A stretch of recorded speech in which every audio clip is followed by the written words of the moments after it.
Good morning, everyone, and thank you so much for joining us for this series today. It's great to have you. I'm Alex Hattingh, the Chief People Officer for Employment Hero, where our mission is to make employment easier and more valuable for everyone. And I'm sure you've all heard about the Great Resignation as we emerge out of COVID. And the question is, are we going to see this at our own companies? So to find out, we surveyed 1,000 employees across different countries. And what did our report tell us? It told us in Australia alone that 40% of employees surveyed plan to look for a new job in the next 6 months. 15% are already on the hunt for a new job. And a whopping 66% of younger workers aged between 18 and 24 are also already looking for a new job. And what did our research tell us about why Australians are looking to leave their jobs? Lack of career opportunities was the top at 31%. At 30%, it was no pay rise. And at 26%, it was a lack of appreciation and recognition. Last week in the series, we spoke about how to depart with care. And today, I'm super excited to be talking about a really hot topic, which is resourcing for growth. I'm thrilled to introduce our first panelist, the wonderful P. Lord Doyle. She is Global Talent Acquisition Manager at Immutable. Pia heads up the talent acquisition function, and Immutable is the leading Australian company in the NFT, crypto, and gaming space. Starting with the company in its very early stages, she has overseen its journey to becoming one of Australia's fastest growing businesses. With experience at WiseTech Global and Immutable, P has become an expert in managing the talent function for tech companies through hyper growth phases. She has a deep focus on recruitment strategy, candidate experience, and diversity. P is also on the board for Sydney Skywatches, an astronomical society, and also a volunteer for Girls in Tech. Secondly, I'd like to introduce the legendary Steve Gard, founder of the Circle Back Initiative and Benchmarks. Steve has over 20 years recruitment experience and success in leading major transformations of in-house recruitment strategy, process, and capability for organisations in Australia, Europe, Middle East, Africa, and India. Steve spent over 12 years as an in-house head of talent acquisition before starting his own talent acquisition strategy and process improvement consulting business called Talent Rich in 2019. Steve has since launched the Circle Back Initiative and Candidate Experience Benchmarks. Welcome, P and Steve. It's so great to have you on the panel. Hi, Alex. Thanks for having us. Hi, nice to meet you all. Great. So over the last 5 weeks, I've been joined by some really incredible business leaders to talk about key areas of the talent lifecycle and how are we going to win the war for talent in 2022. Today brings our series to a close, and what better way to end it than some expert advice from both of you on resourcing for growth. Many businesses are on the rebound as borders open, markets grow, more confident, and consumer sentiment is also growing. All of this is great. However, as growing businesses, we all have a problem, and that's the talent shortage. So as we head into the new year, how can talent acquisition and HR leaders, or even small to business leaders and CEOs, hire the best talent in the most efficient way possible? So let's start with the fact that the pandemic has fundamentally shifted the way we work, and recruitment is no different. Steve, I'll start with you. Over your career, you've witnessed several world events and cultural shake-ups. Can you tell us how you think recruitment has evolved over the years? Yeah, I think, I've been in recruitment 20 years and it's just changed phenomenally since then. And, we're now, as recruitment functions and recruiters, much more marketeers than we've ever been before. And I think back to when I first moved to my sort of in-house career. I was an agency for about 8 years in the early part of my career. And it was really, really difficult at that time to make that transition from agency to in-house, because in-house was seen very different to agency. But now it's really flipped on its head, actually, and we actually really want the skills and capability to be able to go out and proactively source like agencies do, and really sort of work on our marketing skills. So for me, that's been the biggest change, that actually recruitment functions are owning much more of that marketing front end piece than just the historically where it's been sort of that transactional assessment piece. That tends to sort of take care of itself quite a lot more than it used to, where marketing needs and that front end attraction needs a lot more work than in previous years, and even more so now in the talent shortage market that we're in, and being much more proactive around that space. Fantastic. And staying with you, in the post-pandemic world, what do managers who are hiring need to keep front of mind? Well, for me, there's lots of things, but I think that the key one really is the candidate experience. You know, I'm a true believer it's the absolute foundation of good recruiting. It doesn't matter how good your attraction strategy is. It doesn't matter how good your selection methodology is. If the candidate doesn't like you, they're not going to join you. So none of that matters. You can spend millions of dollars on, or hundreds of thousands of dollars on all that stuff at the beginning, but if they don't like the experience, they're not going to join you anyway. So that's why, for me, it's the absolute foundation. And I think us as recruiters and HR functions, we get it, but actually sometimes hiring managers don't. And often we'll see it as a privilege to come and interview with us, or a privilege to come and work for us. We've got to completely change that mindset, because candidates have got choice. And yeah, it's the foundation for me. Absolutely. And P, do you have anything to add to that?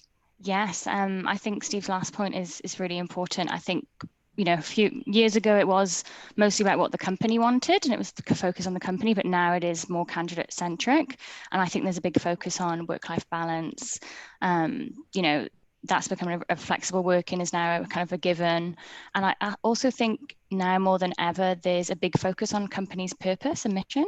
So I think being transparent, ethical behavior is in demand. And I think candidates want to work somewhere that's contributing positively or doing good in the world, rather than maybe before it was purely focused on maybe remuneration.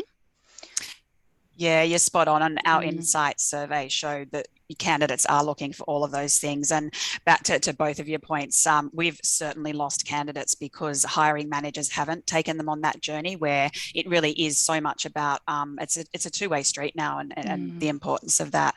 So with that in mind, just on that point, I think it's really important that, you know, when we talk about values and mission and culture and all that sort of stuff, it's so easy to write about it.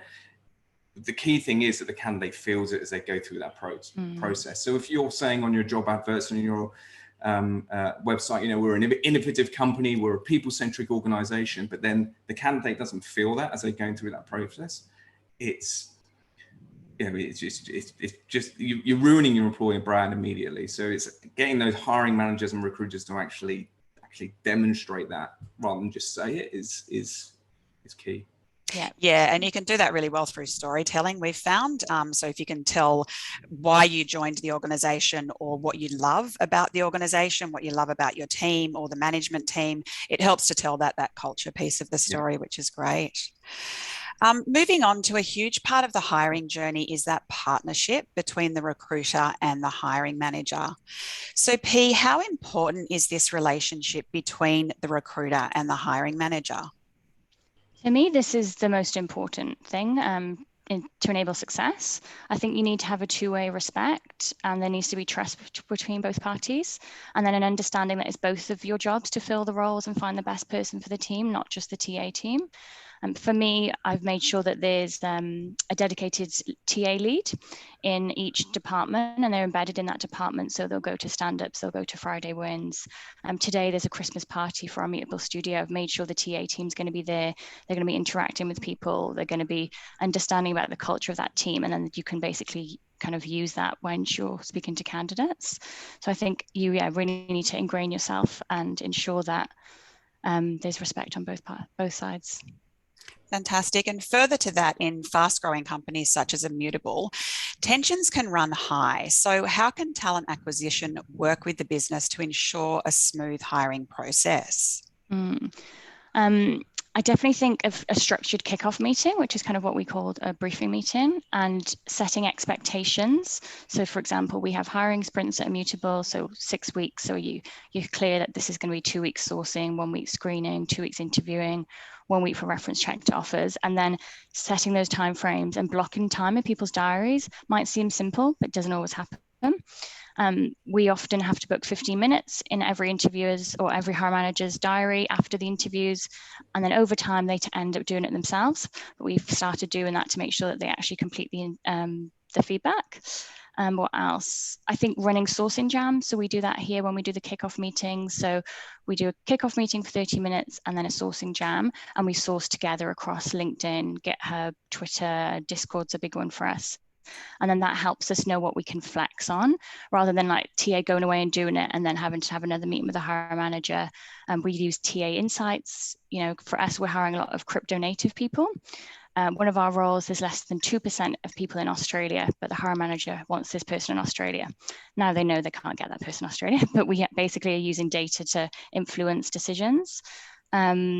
And then I think on that point, TA needs to be feeding back any market intelligence. So salaries, like what are the candidates asking for? What are they concerned about? And then interview feedback as well, making sure that that's passed between both parties. Yeah, that's great. And I love your point about scheduling in hiring managers' calendars. It makes the process so much more efficient because if you know you're going to move someone to the next step, you can say, oh, well, I've got you, and you can open your hiring manager's calendar and say, you know, Dave's available on Monday, Tuesday, Wednesday, Thursday from 2 till 3. Can you do any of those times? And you can immediately book them in. And it's just such a huge time saver and a really nice experience for the candidate. Definitely. That kickoff meeting is so key, right? Because it creates a shared ownership, and that's really important to get across, right? This is shared ownership, and actually you're almost sort of building a recruitment plan and a contract with the hiring manager, right? So, and you know, for me, it's all about communication, right? You know, the old saying, oh, no news is good news. Well, in recruitment, that's completely flipped. You know, it's the same for the candidate is with the hiring manager. If you're not hearing back, it's probably not particularly great news. Communication schedule as well. I'll come back to you on a weekly basis and let you know where we're up to. As long as you come back to me on a weekly basis on the candidates we've submitted, you know, it's building that contract of how we're going to move forward.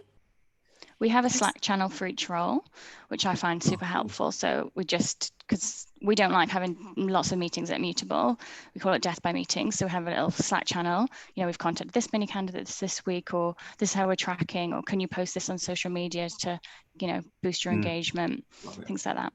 Yeah, we do exactly the same, Pete, just to try and avoid the meetings. But Steve, back on your other point, I know one of the frustrations with talent acquisition is that lag when you're not getting the feedback, and that's not a good experience for the candidate either. Do you have any tips, either of you, as to make sure you're getting the buy-in from the hiring manager to get that feedback to you as quickly as possible? Yeah, I think, I mean, as well as doing that sort of kickoff meeting and getting that sort of building that plan, for each role where that's possible. It's not always possible, right? If you've got, you know, high volume roles, but it then comes back to, I think, your overall recruiting strategy and making sure that that's communicated throughout your organization, and actually positioning your recruitment function, your HR function, as a center of expertise rather than a sort of a transactional service. So we're actually the experts in what we do, and, you know, for us to get the best out of this process and find the best candidates, this is what we need from you. So it's almost pushing it back a little bit to say, look, if we want the best outcome here, you know, we need this from you. This is what I'm going to do. This is what I'm going to bring. This is what we need from you. And really just communicating how you work and what the process we're going to go through. What P was saying there about, you know, our sourcing strategy and all that sort of stuff. I think communicating that is really, really key. Great, thank you. Once hiring managers get it, I've always found that they're on board. That's fantastic. And on the flip side, how can senior leaders and hiring managers get the best outcome when working with recruiters?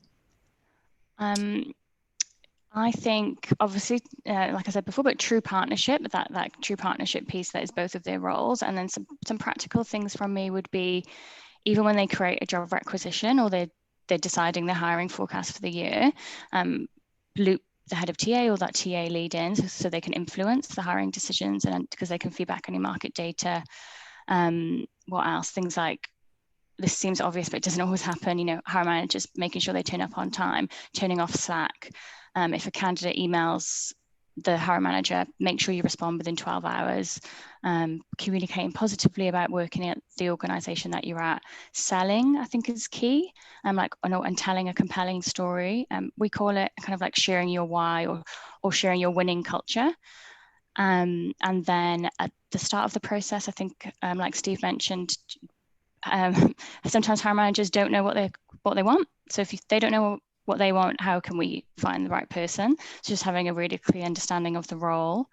And then probably, things like interview feedback after 24 hours. And we do things like at offer stage, making sure that everyone that's interviewed is looped in. So we'll just send like an email to the candidate to say, so excited for you to join, or really excited about the prospect of working with you, and just having those kind of like high touch points, I feel like helps us close candidates and then gets the best result for the hiring manager. Fantastic. And Steve, anything to add? Yeah, I think that point on understanding, what you really want is really key. I think we fall into this, one of my bugbears, we fall into that trap of must have 8 years of experience. Well, okay, what is 8 years of experience? And actually, I did a post on LinkedIn about this yesterday and said, ask a hiring manager what is the difference between 7 years of experience and 8 years of experience without using the number one, and see if they can answer it. We've got to really dig into actually, what does that 8 years or 5 years or whatever it means, what does it actually look like? And let's then build our contract around that and say, right, great, if I can find people that have X, Y, and Z, are you happy to meet them? And then you've already got that immediate commitment that, if we can find exactly what you're looking for, you're committing to see them. I think getting that, really understanding that is key. But also the other thing is getting them to do more of the attraction stuff themselves as well. So they sit in the community generally that we're trying to recruit from. So, giving them the tools, giving them advice of how they actually can go out into social media, go out into LinkedIn, actually promote the opportunity in the right way, and encourage them to do that, and give them license to do that as well. They're probably more connected to those people than we are, to be fair. Such a great point, and that's what a candidate wants, is a mentor, or someone that they can look up to and one day learn from and move into that role. So moving on to something that we all struggle with, and that's how to develop an efficient hiring process. So a company could have a fantastic employer value proposition and brand. However, a poor hiring process can quickly unravel all of that hard work. So see, for small to medium businesses with small hiring teams, or they might not even have a dedicated hiring team, what are your golden rules for a good recruitment practice? Yeah, again, it comes back to candidate experience for me. Again, if you've got people into your funnel, into your recruitment funnel, we've got to look after them. Whether they are going to be right for this role or whether they're going to be right for future roles. We've spent money to go out and advertise and get them into that process. Let's look after them. We're not saying we should look after them just because we spent money. It's the human thing to do. It's what we should be doing anyway. But just giving them a first-class candidate experience. So if you're looking for software developers and you're a smaller organization and you're competing with Googles of the world, you're never going to beat them on attraction. You're never going to beat them on, the selection methodologies, whatever it is. But what you could do is beat them on the candidate experience. So if you really make that your goal, and as you move people through that process, they might be thinking Google and have you down here as a second option, but actually, not saying there's anything wrong with Google experience, by the way, but I'm just saying that you could actually overtake them by having them a really, really great experience as they go through that process. So having a laser guided focus on, when we've got people into our recruitment funnel, how do we treat them, and how do we treat them really, really well? Not just for this role, but for the future. That's my number one goal. Sorry, number one tip, and go. Yeah, I love it. And not only do people talk, but you've got tools and review portals like Glassdoor these days that if they do have a bad experience, they will throw up a review on Glassdoor, and candidates do actually look at those reviews. Yep. P, for companies that are scaling quickly like you are at Immutable and they want to nail their hiring process, what advice would you give them? I've got lots, but probably the main one, well, firstly, it would be hiring as a company-wide initiative, and then also like training and empowering hiring managers. Steve touched on this before with the sourcing and attraction piece, but we want to empower them to kind of build their own world-class teams. Like what we did this quarter at Immutable, because we went from needing 20 people a quarter to 60, we actually rolled out a new training program for hiring managers. So we taught them how to source on LinkedIn Recruiter. We created templates so they could send to candidates. We kind of ran training sessions on candidate experience, the sourcing jams that I mentioned. We taught them how to conduct pre-screening calls, and then also taught them how to give candidate feedback, which has been a fantastic experience for TA because they've kind of realizing how hard your job is when they've had to do it themselves. And bringing them in on the close as well, so bringing hiring managers in on the close. And then we also offered kind of like an incentive, so we offered 4K to source a candidate and 4K to close a candidate, and that was split between hiring managers and TA. So that's resulted in 400 messages that were sent by hiring managers, and we've had 13 hires this quarter, so that's been pretty successful. Second thing I do would be to spend money and automate what you can. So this is something that I do, and I love that I can do this at Immutable, but make sure you've got a good ATS, a good HRS system. We use something called Teamable for our external and internal referrals. Things like XREF for references, DocuSign for contracts. We have Cake Equity. So I feel like investing in that means that like TA can focus on the attraction or candidate experience more when all that's kind of automated. And then the third thing would be to invest in your TA team. I think we've all felt it, like ensure they're not overworked. They're also working on roles, but then also side projects, because we can't just be constantly hiring. Like we need to be uplifting the standards and processes to ensure that companies can scale successfully. Yeah, and I think on that point, recognizing and rewarding your TA team as well, because back to a point you made earlier, P, hiring managers don't quite often realize how hard it is to be in talent acquisition and recruiting, and it can be just brutal. And letting down a candidate is one of the hardest phone calls you can make. And then I also saw on LinkedIn earlier this week, you have entered a program where you're actually offering bonuses for external referrals, which I thought was really creative and fantastic. So make sure you log on to LinkedIn, and you can earn a $10,000 bonus if you make an external referral to Immutable. And P, we'll stick on that one. How can companies build candidate pipelines? Well, I was going to tell you about the external referral scheme. So yeah, we've built an external and internal referral scheme. So we offer 3 to 10K per referral, and it depends on the role really. One's for my team, I'm like 6K, we need some TAs. But so basically, yeah, offering an incentive that doesn't always lead to higher returns, but so you could do things like maybe put offer to pay charity of someone's choice, or we're discussing maybe depositing the amount in a trading platform. So we did that, and last year we didn't have it, and we had a 2K referral bonus, and we only had 55 referrals. And then this year, when we upgraded it and used that platform, Teamable, we've had 444 referrals, and something like a 707% increase. And then we've had 26 successful hires, and then 22% of all hires are from referrals now, which wasn't happening before. And what else would I do? Probably run interesting events. So like, most people are working in pretty cool companies, especially in tech, like run events. People might be curious, want to know what's going on, and have different social media and branding campaigns for your departments or your company, and then encourage staff to post about all the cool stuff. Like we've got a wellness benefit, or we get taken out once a month. I think it's important for hiring managers to invest in their own personal brand. Like you mentioned before, Alex, that people want to work for people they can learn from, and they can be inspired by them.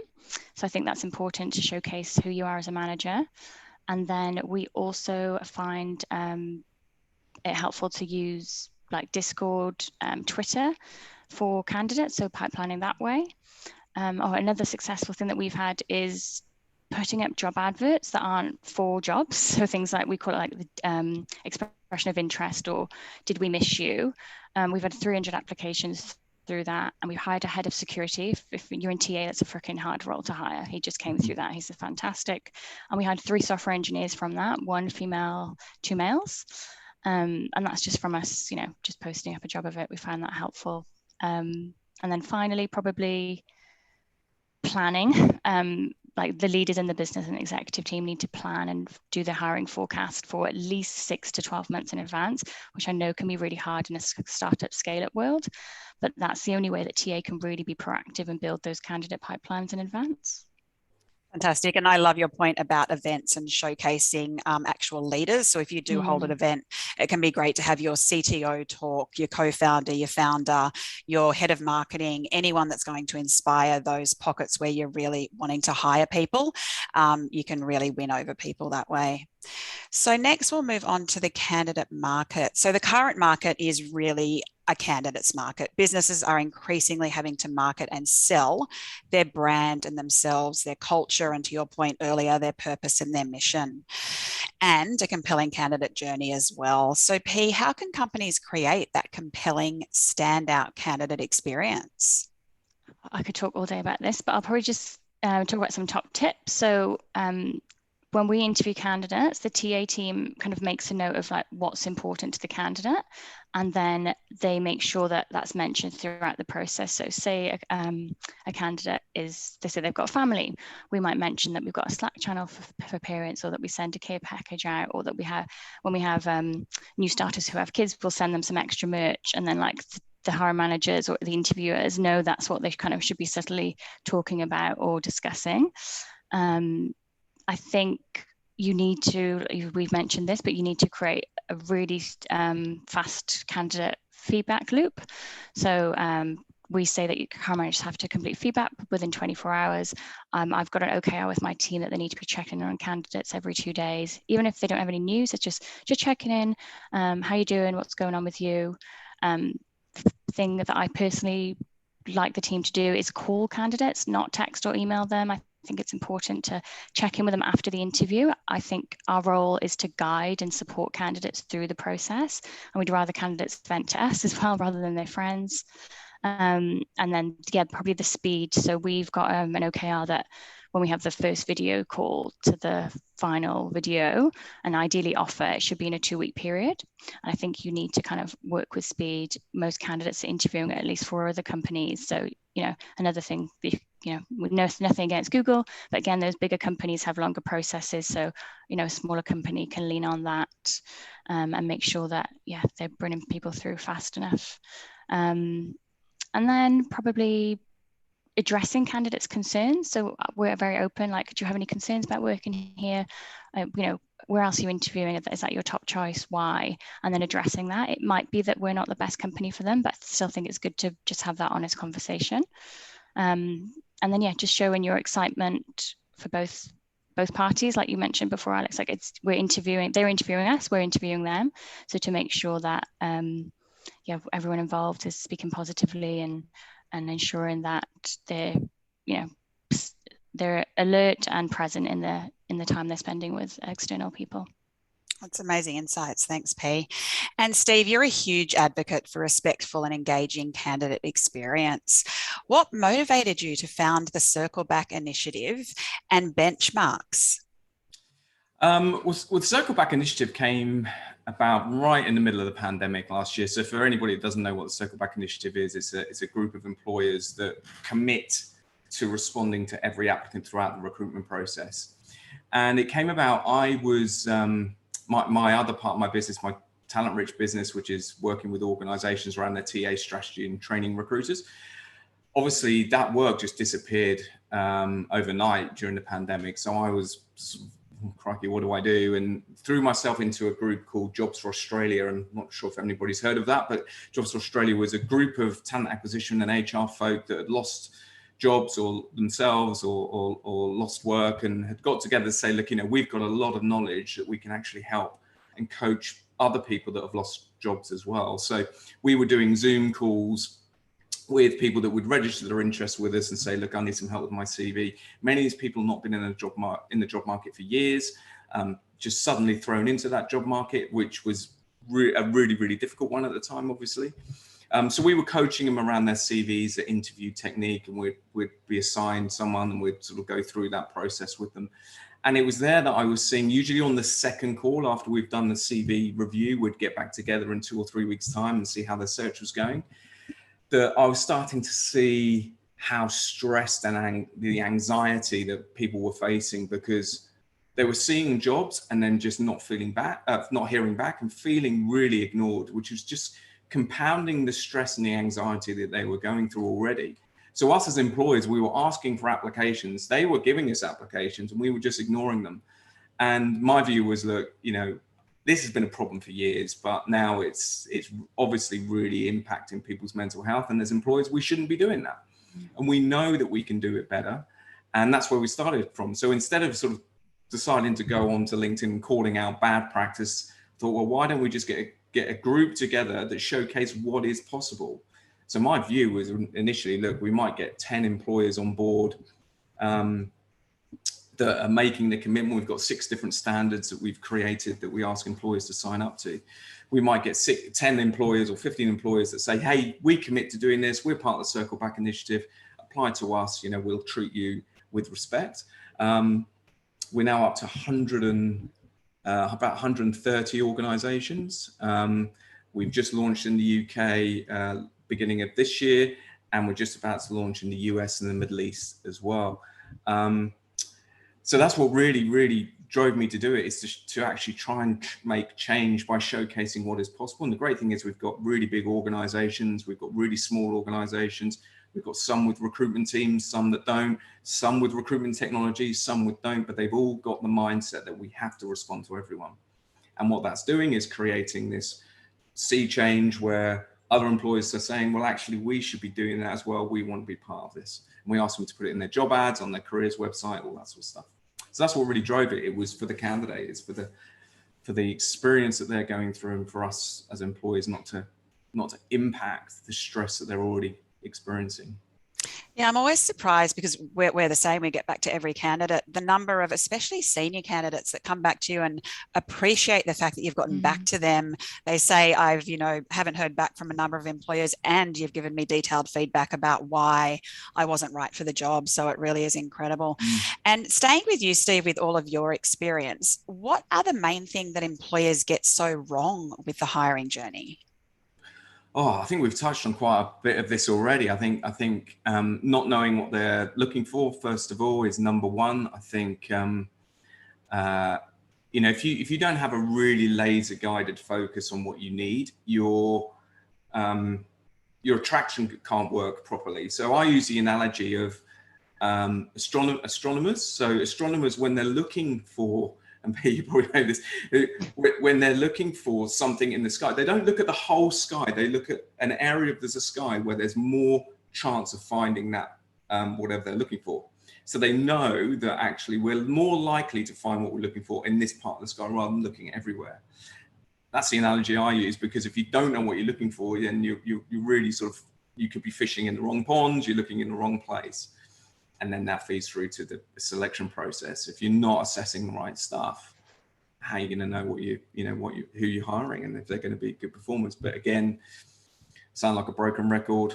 It's that candidate experience again. It's all of that. None of it matters. And nothing else matters really, apart from getting that right. Because if you've got that candidate, you're going, we want to hire this person, and they come back and say, I didn't really enjoy it. I'm not joining. So important.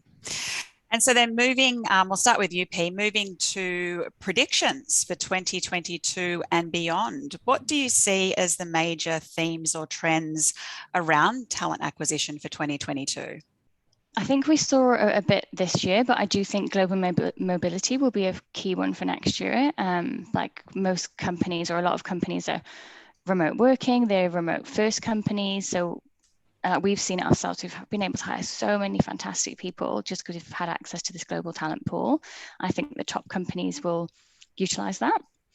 I think another trend would be like data-driven TA functions. I've hired a talent operations person in my team. Annie, if she's listening, she's amazing. Her job is to like optimize, automate, and educate the business and myself on like how we are effectively running TA. I find that to be a really successful hire. I think a focus will be internal mobility. So like investing in your existing staff, like we offer a 1,500 or 2K learning and development fund every year. What else? I think, yeah, Steve mentioned this before, but employee well-being, so like mental health, and a focus on ensuring that people are, not burnt out and that they're supported. We have things like 24-hour counselling service. We've got a birthday leave. We've got a wellness fund. You get PT sessions, which is great on the company. What else? And then I think this is most years, but I do think, yeah, it will still be a focus, diversity and inclusion, making sure that, you've got a gender balanced business, and then your product is also attracting, different people. And then probably the big one for me, which I think this is a relatively new one, is employer branding. So I think, yeah, the best heads of TAs will need to upskill on these areas, and they'll need to be able to take to either learn or adopt those marketing skills. We've just hired a fantastic talent attraction partner, and she's going to, work on our EVP, our brand, our messaging in the market. I think, yeah, there's some of the trends that I'd identify. Thanks, P. And over to you, Steve. Yeah, I think the talent shortage will continue into 2022. I don't think that's going to go away. I think, and I think organizations and recruitment functions, HR functions will need to become much smarter and proactive around that space. So I think, posting job ads as your sort of go-to-market strategy is not going to be the best strategy going forward. It certainly isn't now. We talked about candidate pipelines before. I think a focus on not just looking at candidate or focusing on candidate pipelines, but focusing on follower pipelines. So not everybody wants to be a candidate with you right now, but they might be really interested in following you and understanding a little bit more about you as an organization. So if you look at the marketing funnel, that awareness level at the top, we want to create awareness with our target audience. I think organizations are going to need to do a lot more than that, because I think job ads and job advertising isn't going to be as effective as it has been in previous years. And we're already seeing that. And going back to P's point about data-driven recruiting, I think you can't manage what you don't measure. You've really got to focus on as many insights as you can to move strategies around and change tactics. So that's, benchmarks is the tool that we've just created for employers that helps you look at your candidate experience throughout the recruitment process. And we're already seeing employers saying, actually, the application experience for us isn't quite as good as we thought it was. They haven't changed it for years. Now we're seeing employers go, actually, we need to change our application questions, or we need to make this easier for candidates. So you've got to really measure everything because you can't manage it otherwise. No, both fantastic insights. And just to pick up on one of P's points, I think internal mobility is going to be a real advantage for companies going forward. And going back to one of Steve's points earlier, when you're questioning or hiring a manager about why 8 years, if someone leaves and you've got someone junior who is not quite ready for the role, promote them, take a chance, invest in them, to P's point, do the L&D, and then backfill them at the more junior level. You'll find it a lot easier to do. So I'd love to now throw to Q&A. Andy Hall has asked how the statistics stack up compared to previous years. Andy, I'm assuming you're referring to our insights report. They do stack up pretty consistently. So people are looking for career advancement over pay, as well as flexible working, and they are leaving due to things like reward and recognition. And we're also seeing a trend. This one's new both P and Steve have made this point, and that is a focus on purpose and mission and wanting to work for a meaningful company. Claudette is asking, what is the one change that we can make to our onboarding process that would be immediately effective? I might throw that to you, P. Yeah, we've I used Onboarder, which I find has been fantastic, to be honest. If you can't afford that software, it has different touch points with the candidates and automates some of the communication that you'd have. It would probably be a few things. I don't know if I can say one, but yeah, so once they've signed and then they're about to start, like making sure you're touching base with them, maybe even going out for dinner with them. And then once they join, having like a bit of a boot camp into the company culture and life at that company and what your values are and how they need to succeed. I think just investing in people at the start, even if it means 3 days, it's going to take other staff away, I think it's important, because you'll see them probably integrating faster in the company and understanding what you do quicker. Yeah, great. And I'll give Employment Hero a plug there as well in terms of paperless onboarding. Some other things that we've found really good in the virtual world of onboarding has been that importance of the company introduction. We've also introduced Wednesday starts. It's less stressful for a new starter to do a half week. It's also less stressful on the hiring manager because they're not freaking out on a Sunday night thinking, oh my gosh, I haven't planned for this new hire by Wednesday, they're into the week. And also making sure in this remote world of work that you do something social and virtual with your new employees within the first couple of weeks, whether that's a virtual lunch or a happy hour or some kind of games night. It just helps to them to get into the social aspect and not feel left out of the team because they may not have met people in person. One thing that does get overlooked quite often is that what I would call that pre-boarding piece. So it's that point between offer and or actually just before offer, but offer and start. It's that gap of 4 weeks of what is our communication strategy with our candidates throughout that period. It goes back to not hearing anything, not having any news, but having those touch points, those humanized touch points are often really cool. I think tech can play a really good part with volume, but when you're not working with volume, a Zoom like this, just checking in, making sure they're having a good experience because they're still experiencing you even before they've joined. Yeah, absolutely. Fantastic. And on that point, I'll give my head of Vibe a huge plug. She sends out these amazing welcome packs that are branded, personalized with a note from our CEO. And we get such great feedback from people to say, oh my gosh, I've just received this. And there's fun things in there. There's a drink there for their first happy hour. And, it just really helps them to feel your culture in this remote world of work. The next one I'll throw to either of you, and that is how do you attract applicants that are diverse to apply, particularly people that are diverse in terms of ethnicity? Steve, you want to take this one? Well, I think it's important to really showcase you as an organization. It becomes that awareness stage again. It's really a window into your organization. So if you're using your attraction strategy just to post job ads, it's really difficult to show how inclusive you are in that and in the diversity of the organization. But if you have a strategy around sort of really showing how inclusive and diverse you are through your what I call the shop window, and that's really done really easily through things like your careers website, but also social media. Having careers pages on Facebook. So seeing it as an inclusive and a diverse organization is really difficult to do on a job if you're just using job ads. But if you're using a more of a rounded attraction strategy, that's the way I would recommend. I mean, there's lots of different ways you can look at it, but great advice. Potentially leaning on different communities as well. We find helpful, like early work, Startmate. I think there's a few different things you can do, and speaking events, or we often host like another one of those community events at our office, and then use that as a bit of a recruitment tool. Yeah, fantastic.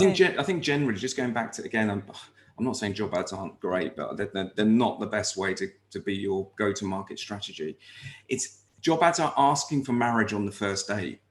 What we want to do is we don't want to do that because not everybody wants to be a candidate immediately, right? This is talking more generally. So, but if we can show candidates what it's like to work in this organization so they can get to know us. That's why I mean creating followers of our organization first and then converting them to candidates.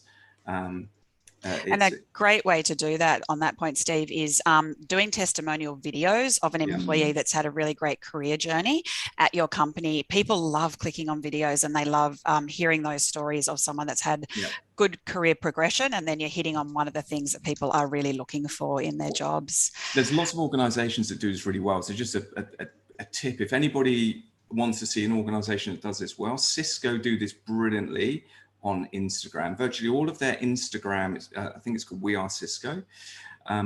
Virtually all of their Instagram content is curated by their employees, just living their life inside and outside of work. And it gives you an amazing insight into the culture and the type of that organization. And none of it is curated by our marketing departments or is overly corporate. It's people talking about the love of working at Cisco. So I recommend having a look at that. Amazing. Thank you. And we've got a great question from Alan Ambrose, which I'll throw over to you, P. Hey guys, thanks for the session today. Any tips on how to maintain a strong candidate experience at scale? At Grab, we are hiring hundreds of roles and we receive thousands of applicants every month. I think this is where I'd bring in other departments, like other hiring managers, like getting them involved in sourcing or helping do pre-screens or helping close candidates, and leaning on them.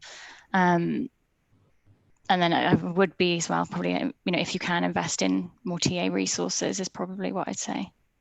Yeah, and another good example there is back to one of P's earlier points, having a really good ATS system. And if you are going to have a little bit of a delay in getting back to candidates, have that instant acknowledgement. We've received your application. We are committed to getting back to everyone. We are overwhelmed with applications at the moment. You won't hear back from us for at least a week. And you're giving them that guidance that you are overwhelmed, but you are absolutely committed to getting back to them. That can certainly make for a good experience.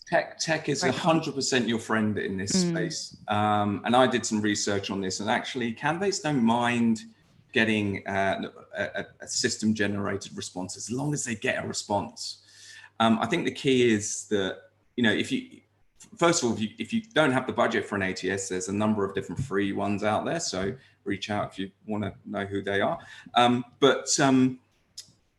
think the key is, if you're going to do that, just don't use the out-of-the-box templates that the email communication the ATSs come with. Adapt it, but tech is your friend on this 100%. So don't be scared to use that at the front stage of your recruitment process. This quarter we've decided, instead of doing a auto reject email that sends from like no reply, we reject candidates obviously in a personalized way, but we send it from our own personal email address. And we do find that we've had some lovely responses back from people. Just that little extra touch helps. Yeah, we do the same, and it does help. From Kelly, most of our employees are workshop staff and they have to come into the office. So is it best to interview candidates in person or via online? I actually really enjoy interviewing people online. What we normally do is kind of have maybe like the first 2 interviews online, and then move them to face-to-face if you can, if it's safe with COVID. I probably need to know a bit more about the business to comment more, but obviously, in person can be much easier to build that relationship, and also maybe give them a tour of the office and show them a bit more about what's going on, or introduce them to a few people, which can be helpful. Yeah, and on that note, Kelly, I'd give them the choice for the first interview. Would you like to come in, or would you like to do online? Because online can be a lot easier to get that first one in. And then to your point, P, I enjoy it. I feel it's more personal. You're being invited into someone's home or their study or whatever it might be. And so it is it works well, I think. And we have another question from Kelly. If offering incentives for referrals, would there be a risk of employing friends and relatives, considering they are a small business, so they only have 13 employees? I've always thought this to be a bad idea. What's your advice? I think if you've built a solid interview process where you're assessing people based on the competencies of the roles, and you're actually assessing if they're the right fit for the company, then that should be factored in. So you're not just going to hire someone because they're a friend or because they're a referral. So I think, invest in your interview process. And as long as that's fair, then you should be okay if you are making hires through people's network. Or you can have guidelines. You can't, work with someone's family. We don't have that immutable, but then I have heard companies do that. Bit tough when you've got two brothers who started the company. Yeah. They're great. And the values are, we're a family-run business, and but you can't. Yeah, it's a hard one. I think certainly around friends, because I think one thing is you make a lot of friends when you do join an organisation, so you're friends anyway. Absolutely. And I wouldn't find anyone refers anyone else unless they know they're going to be brilliant at the job. So exactly, yeah, you just have to put trust in your people. This is a great one. Any advice around getting my managers to buy into the onboarding process? The ongoing issue here is they constantly get, I'm too busy to do onboarding. So it all falls onto HR. I would use data in this instance. I'd go through and see how many people, we have surveys that go out at the 90-day mark. So I'd probably, if you don't have that, you could have a look at retention rates, and then probably use that to influence decisions and say, if you don't invest this time, then we could end up rehiring in 6 months' time. It's going to be this is how much it's going to cost you, and kind of use that to influence, or build templates for them, or have like a boot camp so that they can maybe just fill out a few things that they need to do. Fantastic. Next one is great. And this particular participant feels like a lot of what we're talking about requires a lot of financial investment and manpower. So what can you do on a low budget? And Steve, you mentioned before that there are free ATSs and... Well, if you look at candidate experience, you can almost do it free. And, as I said, that in this Circle Back initiative, we've got employers that hire 10 people a year, and we've got employers that hire 10,000 people a year, but they all get back to everyone. And so, there's tech out there that is completely free to use as an ATS. Highly recommend looking at, easy to set up, easy to use. So I don't think there is a lot of investment you need to do, or manpower you need to do, or need to have to be able to provide a really great experience or a good recruiting process. You just got to work out, if you think about your methodology and how you assess, that can be almost free as well, as long as you really laser guided on what you're looking for. And there's also low investments, like Job Adder doesn't cost a lot of money, and it's a great simple ATS system, but you get so much automation out of it. That there are lots out there. And Angela, this is and a question from Angela to P specifically. Hi P, I'm a candidate. What are your tips for candidates that don't fit the specific job ad? However, they're looking to move horizontally into that role without much niche experience. Yeah, this is a hard one. We get lots of candidates. I get a few of these messages on LinkedIn. Okay, so it depends on the role, but I'm going to probably come at it from a mutable point of view. But say you're interested in crypto, but you don't have crypto experience, make sure that you're in the space, or you're reading up on it, or you can put evidence in your cover letter that this is what you've been reading about, or this is kind of your experience, or this is your interest, and this is how you could add value. Or it could be maybe applying for those job posts that say, there's no role, but I'm really interested in coming to work at the company. Do you have a junior position for me? Are we willing to take a step back or a side step? Something like that. But feel free to message me on LinkedIn. I can't remember your name, sorry, and I can give you a bit more detailed advice. Fantastic, thank you. Steve. That was one thing that we coached a lot of people through in Jobs for Australia, because obviously they were coming out of an industry that maybe there weren't any roles, and we were trying to encourage them to transition into another or how to transition into another type of area. And it's for me, it's about really unpicking that. You look at the job ad and really unpick, what are the core skills, soft skills, core skills that they're looking for here that I know that I've got, that I can actually address in my cover letter, say, look, I don't have this exact experience, but I do have these transferable skills that I've got that I think that might be of interest to you. The other thing is, get on, if it's in the corporate world, get on LinkedIn and start to engage with content that's out there. So comment on subject matter that's out on LinkedIn, and start to be seen to be really involved in that sort of space, because you'll get spotted. Fantastic. Thanks, Steve. And we only have 5 minutes left. So I would love, let's start with you, P, your biggest piece of advice, I guess, on this topic for our listeners today. Oh, I'm not sure. I think just really focus on candidate experience, I think is the key one for me, which is free. Like, you don't need all these, cool tech that we have at Immutable. You can just kind of treat people how you want to be treated and be open and transparent with them. And it's highly likely that, you'll be able to pull them through just with respect and kindness. Love it. And Steve? Yeah, I agree with those points. I think if you look at the great resignation conversation, it's going to happen. It's starting to happen. And you've just got to work out, is it a threat to your organization, or do you see it as a really great opportunity? Because it is both. So trying to work out which one is it for you, you need to sort of get into that quite quickly. But with every resignation, there's a hire. There's not people resigning and not going anywhere. They're going somewhere. So how do you get them to come to you? That is the number one tip I would give you guys. Absolutely love it. And for our listeners, how can they best reach out to you? Awesome. LinkedIn, or you can just send me an email, p@immutable.com. And I live on LinkedIn. I'm always on there. But you can reach me at the circlebackinitiative.com as well. And if you're interested in joining, it's free for employers to join the initiative. So get on board and put the candidate first. Fantastic. And sorry, we didn't get to all of the questions. I can see one there specifically about Employment Heroes ATS. If that person could actually send me a LinkedIn message, Alex Hattingh, I'll be more than happy to jump on the phone with you and talk you through that. Steve and P, thank you so much for your time today. I have myself gained so many insights from having you both on the panel. It's been an absolute pleasure, and good luck with everything going into 2022. Thanks so Thanks for having much. us. Thanks everyone for joining us. Have a great day. Bye. Take care.